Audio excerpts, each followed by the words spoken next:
اعوذ باللہ من الشیطان الرجیم، بسم اللہ الرحمن الرحیم، نحمدہ و نصلی علی رسولہ الکریم۔ ایک خاتون ہیں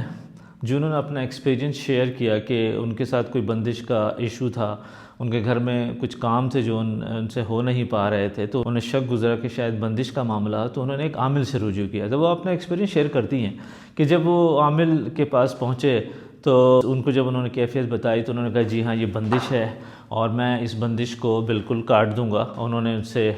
انفارمیشن لی، بہت ساری رشتہ داروں کی انفارمیشن لی، اور اس کے بعد انہوں نے کہا جی یہ آپ کو 3 یا 4 دن میں یہ بندش ختم ہو جائے گی، اور ہو سکتا ہے آپ کا کام 1-2 ہفتوں میں جو رکا ہوا ہے وہ ختم ہو جائے گا۔ وہ خواتین کہتی ہیں کہ وہ پھر گھر آ گئیں اور وہ جو بھی انہوں نے کہا تھا اس پہ عمل کرنے لگیں اور انتظار کرنے لگیں کہ شاید وہ کام ہو جائے، لیکن 3-4 ہفتے گزرنے کے بعد بھی وہ کام نہیں ہوا۔ تو انہوں نے دوبارہ اس عامل سے رجوع کیا، تو ان عامل صاحب کا کہنا تھا کہ دیکھیں آپ کے جو رشتہ دار ہیں انہوں نے کافی سخت بندش کی بھی، اور میں اس پہ مزید کوشش کر رہا ہوں اور یہ 3-4 ہفتے اور رک جائیں۔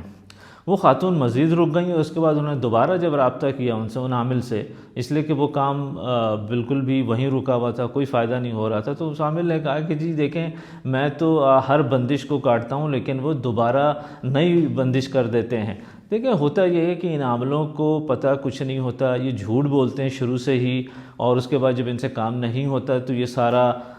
جو ہے نا الزام دوسروں پہ ڈالتے ہیں، اور مطلب پہلی بات تو یہ کہ ہمارے دلوں میں وسوسہ پیدا کر دیتے ہیں اور اس کو مزید مضبوط کر دیتے ہیں۔ ایک اور خاتون کہتی ہیں کہ ان کے ساتھ کوئی ان کی صحت کا ایشو تھا، تو وہ ایک عامل کے پاس گئی، اس نے کہا کہ جی آپ کے پاس جنات کا مسئلہ ہے اور میں بالکل اس کو ہٹا دوں گا، یہ کوئی مسئلہ نہیں ہے۔ انہوں نے بھی ساری انفارمیشن ان کو دی جو بھی انہوں نے مانگی، اور اس کے بعد اس عامل نے کہا کہ جی ہمیں آپ 4-5 ہفتے دیں، 5 ہفتے تک ہم اس پہ عمل کریں گے اور اس کے بعد آپ کو افاقہ ہو جائے گا۔ انہوں نے 4-5 ہفتے بعد رجوع کیا تو اس نے کہا جی ہم نے یہ کام کر دیا ہے، اور اب آپ جا کے اپنا ٹیسٹ کروائیں، اور ٹیسٹ کروا کے اب رپورٹس دیکھ لیں، آپ کی رپورٹیں صحیح آنی چاہیے۔ اچھا، اس نے کہا کہ نہیں آپ 2 ہفتے بعد یہ کام کریں۔ 2 ہفتے بعد جب انہوں نے اپنی ٹیسٹ کروائے اور رپورٹیں لی تو اس میں ان کی بیماری کی کنڈیشن وہی تھی، کوئی بھی کچھ نہیں ہوا تھا۔ وہ دوبارہ اس کے پاس عامل کے پاس گئیں، اور اس دوران کافی دفعہ آنا جانا عامل کے ساتھ رابطہ رہا ان کا۔ تو عامل نے کہا جی دیکھیں ہم نے تو ایک جن ہٹا دیا تھا لیکن آپ کے اوپر پورا جن کا قبیلہ چھوڑ دیا گیا ہے۔ دیکھیں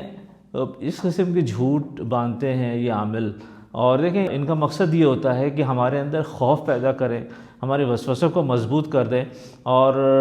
پھر اس کے بعد جو ہے نا دوسری بڑی چیز ہے کہ یہ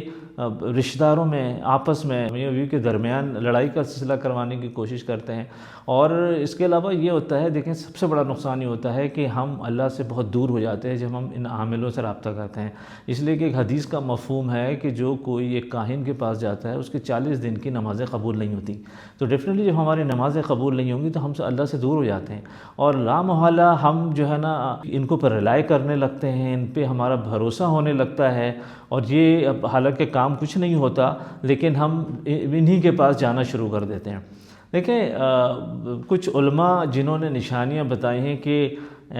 جعلی عاملوں یا جعلی پیروں کی کچھ نشانیاں بتائی ہیں، 3 نشانی میں آپ کے سامنے عرض کر دیتا ہوں۔ دیکھیں پہلی بات تو یہ کہ جو جعلی پیر ہوتے ہیں، جعلی عامل ہوتے ہیں، وہ فوراً ڈائگنوز کر دیتے ہیں، فوراً بتا دیں گے آپ کو کہ جی آپ پہ جنات ہے یا آپ پہ بندش ہے، اور وہ کلیم کریں گے کہ جی میں اس کو ٹھیک کر دوں گا۔ جبکہ اس کے برعکس جو قرآنی معالج ہوتا ہے وہ کبھی بھی اتنی جلدی ڈائگنوز نہیں کرتا، وہ آپ کو میڈیکلی چیزوں کو رول آؤٹ کرنے کی کوشش کرتا ہے، دنیاوی طریقے سے اقدام کرنے کی کوشش کرتا ہے، اور پھر وہ کہتا ہے کہ جی ہم کوشش کریں گے، اللہ تعالیٰ بہتر کر دے۔ دوسری چیز یہ کہ دیکھیں جعلی عامل جو ہے ہمیشہ رشتہ داروں کو، دوستوں کی طرف آپ کو اکساتا ہے کہ انہوں نے کیا ہوگا، اور نام بتانے کی کوشش کرتا ہے کہ جی ان کا نام اس لفظ سے شروع ہوتا ہے وغیرہ وغیرہ۔ دیکھیں قرآنی معالج کبھی بھی کسی جادو یا بندش کرنے والے کا نام نہیں بتائے گا، اس لیے کہ شریعت کے مطابق یا شرعی علاج کے مطابق نام بتانا منع ہے۔ اس لیے کہ دیکھیں حضور صلی اللہ علیہ وآلہ وسلم کو بھی اس جادو کرنے والے یہودی کا نام بتا دیا گیا تھا، لیکن حضور صلی اللہ علیہ وسلم نے اس کا نام نہیں عام کیا اور نہ ہی اس کے خلاف کوئی ایکشن لیا۔ اور تیسری چیز دیکھیں یہ جو جعلی عالم ہوتے ہیں یہ کبھی بھی آپ کو نماز کی پابندی کا نہیں کہیں گے یا اپنے دنیاوی معاملات کو صحیح کرنے کا نہیں کہیں گے، لیکن جو قرآنی معالج ہوگا وہ ہمیشہ کوشش کرے گا کہ آپ کو دنیاوی معاملات صحیح کرے، آپ کو نماز کی پابندی کا کہے، آپ کو باوضو رہنے کا کہے، اور دنیاوی معاملات میں اگر آپ کے جو انکم کا سورس ہے، آپ کے جو لوگوں کے سے معاملات ہیں ان کو صحیح کرنے کا اور بہتر کرنے کا ہمیشہ کہے گا۔ یہ بات ذہن میں رکھنی چاہیے کہ ہمیشہ جادو یا بندش کا علاج صرف اور صرف قرآنی آیات سے ممکن ہے، اور بندش کے معاملے میں خاص طور سے جو سورہ بقرہ ہے وہ اکسیر کا کام کرتی ہے۔ دیکھیں سورہ بقرہ میں نے پہلے بھی بتایا تھا کہ حدیثوں کا مفہوم ہے کہ جتنا شیطان سورہ بقرہ سے جتنا خوفزدہ ہوتا ہے کسی صورت سے نہیں ہوتا۔ اگر آپ پوری سورہ بقرہ نہیں پڑھ سکتے دن میں صبح کے وقت تو تھوڑا پڑھ لیں، تھوڑا بھی نہیں پڑھ سکتے تو ایٹ لیسٹ سورہ بقرہ کے ریگارڈنگ اپنے گھر میں لگائیں اور اس کو سننے کی کوشش کریں۔ ایک اور حدیث کا مفہوم ہے، حضور صلی اللہ علیہ وسلم فرماتے ہیں کہ کوئی بھی جادوگر سورہ بقرہ کا مقابلہ نہیں کر سکتا۔ دیکھیں اور میں ایک اور ایڈوائز کروں گا کہ یہ بہت اچھی ایک کتاب ہے جس کا نام ہے جادو ٹونے کا علاج، کتاب السنت کی روشنی میں۔ یہ دارالسلام پبلشر سے کتاب ہے، بہت ہی انفارمیٹیو ہے، بہت ہی مختصر ہے، اور میرے خیال سے اس کو ہر گھر میں ہونا چاہیے۔ اس میں جو سلیکٹڈ قرآنی آیات اور دعاؤں کو بہت اچھی طریقے سے ایکسپلین کیا گیا ہے۔ دیکھیں یہ جادو ٹونے اور جو بندشوں کا معاملہ ہے ان کا تعلق ہماری زندگی، ہمارے بچوں کی زندگی، ہمارے خاندان سے ہے۔ ہمیں اپنی نالج اس معاملے میں بڑھانی چاہیے، ہمیں مضبوط کرنا چاہیے اپنے آپ کو کہ ہم ان چیزوں کو کیسے کاؤنٹر کر سکتے ہیں۔ وآخر دعوانا ان الحمد للہ رب العالمین۔